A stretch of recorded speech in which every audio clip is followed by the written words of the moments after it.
ನಾಳೆಯಿಂದ ವಿಧಾನಮಂಡಲ ಅಧಿವೇಶನ ಆರಂಭ ಆಗುತ್ತೆ. ಆದರೆ ಇನ್ನೂ ಕೂಡ ಸಚಿವರ ಖಾತೆಯ ಬಗ್ಗೆ ಗೊಂದಲ ಮುಂದುವರೆದಿದೆ. ಇವತ್ತು ಖಾತೆ ಹಂಚಿಕೆ ಆಗಬೇಕಿತ್ತು ಅಧಿಕೃತವಾಗಿ, ಆದರೆ ಇನ್ನು ಅಧಿಕೃತ ಖಾತೆ ಹಂಚಿಕೆಯ ಪಟ್ಟಿ ಲಭ್ಯವಾಗಿಲ್ಲ. ಒಂದು ಅಂದಾಜು ಪಟ್ಟಿ ಸಿಗ್ತಾ ಇದೆ. ಬಹುತೇಕ ಅದು ಫೈನಲ್ ಅಂತ ಭಾವಿಸಲಾಗಿದೆ. 10 ದಿನ ಆದರೂ ಕೂಡ ಈ ಕಗ್ಗಂಟು ಬಗೆಹರಿತಾ ಇಲ್ಲ.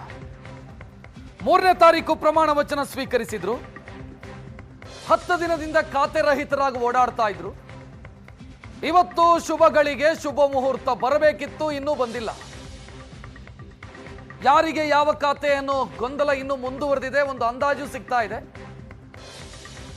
11 ಮಂದಿಯ ಖಾತೆಯ ಬಗ್ಗೆ ಒಂದು ಅಂದಾಜು ಲೆಕ್ಕಾಚಾರ ಸಿಕ್ಕಿದೆ. ಇದು ಇವರದೇ ಖಾತೆ ಅನ್ನೋ ಲೆಕ್ಕಾಚಾರ. ಅದರಲ್ಲೂ 8 ಸಚಿವರಿಗೆ ಯಾವುದು ಖಾತೆ ಅನ್ನೋದು ಫೈನಲ್ ಆಗಿದೆ. ಅಧಿಕೃತವಲ್ಲದ ಬಹುತೇಕ ಖಚಿತವಾಗಿರುವಂತ ಪಟ್ಟಿ ಇದು, ಯಾರಿಗೆ ಯಾವ ಖಾತೆ ಅಂತ. ಅಧಿಕೃತ ಯಾವಾಗ ಆಗತ್ತೆ ಅಂತಂದ್ರೆ ಮುಖ್ಯಮಂತ್ರಿ ಸಿಗ್ನೇಚರ್ ಹಾಕಿ ಲೋಕಭವನಕ್ಕೆ ಕಳಿಸ್ಕೊಡ್ಬೇಕು ಪಟ್ಟಿಯನ್ನ. ಮುಖ್ಯಮಂತ್ರಿ ಲೋಕಭವನಕ್ಕೆ ಪಟ್ಟಿ ಕಳಿಸ್ಕೊಟ್ರೆ ಅಧಿಕೃತವಾಗತ್ತೆ, ರಾಜ್ಯಪಾಲರ ಅಂಕಿತದೊಂದಿಗೆ, ರಾಜ್ಯಪಾಲರ ಸಿಗ್ನೇಚರ್ನೊಂದಿಗೆ. ಆದ್ರೆ ಆ ಪ್ರಕ್ರಿಯೆ ಇನ್ನೂ ಆಗಿಲ್ಲ. ಯಾರಿಗೆ ಯಾವ ಖಾತೆ ಅಂದಾಜು ನೋಡ್ತಾ ಇದ್ದೀರಿ. ಚಲುವರಾಯಸ್ವಾಮಿ ಕೃಷಿ, ಎಚ್.ಸಿ. ಬಾಲಕೃಷ್ಣ ಸಣ್ಣ ನೀರಾವರಿ, ಸಂತೋಷ್ ಲಾಡ್ ಕಾರ್ಮಿಕ, ಬಸವಂತಪ್ಪ ಬಂದರು ಮತ್ತು ಮೀನುಗಾರಿಕೆ, ಶಿಕ್ಷಣ ಇಲಾಖೆ ಮಧು ಬಂಗಾರಪ್ಪ, ರಾಯರೆಡ್ಡಿ ಅವರಿಗೆ ಉನ್ನತ ಶಿಕ್ಷಣ ಇಲಾಖೆ,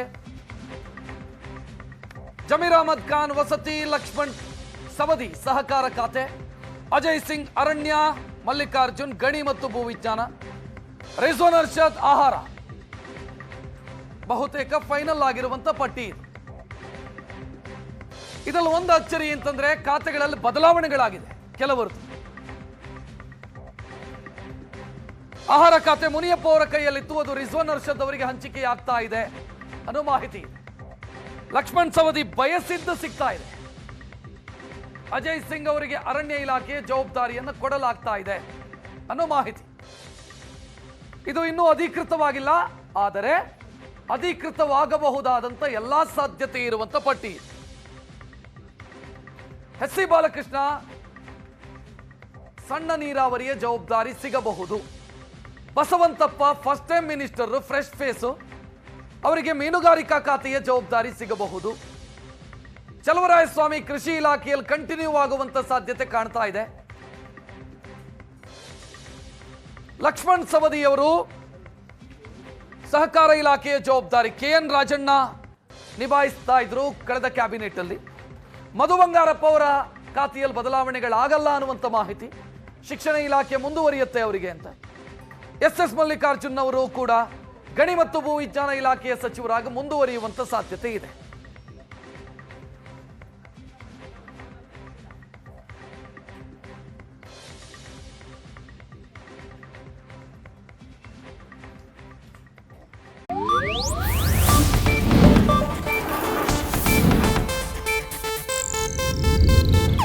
ಇದು ಏಷ್ಯಾನೆಟ್ ನ್ಯೂಸ್ ನೆಟ್ವರ್ಕ್ ಪ್ರಸ್ತುತಿ.